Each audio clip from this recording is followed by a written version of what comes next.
praktik pencalonan dan penyalahgunaan dalam proses penerbitan serta retribusi persetujuan bangunan gedung atau PBG. Inovasi baru dihadirkan oleh BPPTSP Kota Palembang, yakni pembayaran retribusi PBG yang dilakukan secara online melalui sistem virtual account bank.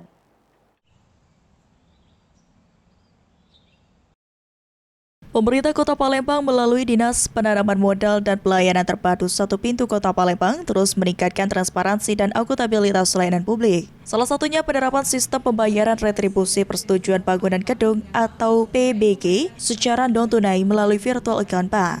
Hal ini dilakukan untuk meminimalisir potensi praktik percaloan, pungutan liar, serta penyalahgunaan dalam proses penerbitan PBG.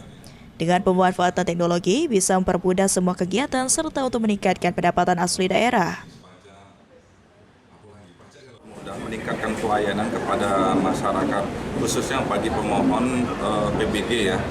Dalam hal ini juga kami memanfaatkan teknologi informasi, yaitu untuk meningkatkan PAD. Jadi pemohon bisa membayar kapanpun dan dimanapun dengan menggunakan fasilitas virtual account di m-bankingnya.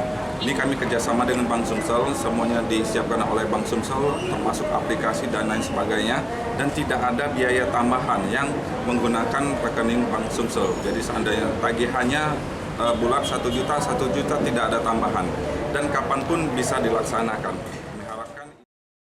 Adanya sistem pembayaran online ini dapat menghindari terjadinya pembayaran fiktif dan dapat meningkatkan pendapatan asli daerah Kota Palembang.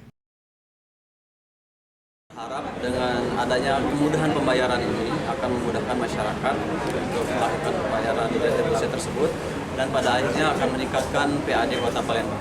Jadi virtual account ini adalah rekening virtual, di mana rekening ini secara spesifik akan membaca daripada pembayaran tersebut akan spesifik kepada orang yang akan menyetor. Jadi dengan pembayaran melalui virtual account menghindari terjadinya seperti kata Pak Amri tadi, pembayaran fiktif. Pembayaran online yang dilakukan menjadi bagian dari komitmen pemerintah Kota Palembang dalam mewujudkan pelayanan publik yang bersih, profesional, dan bebas dari praktik pungutan liar.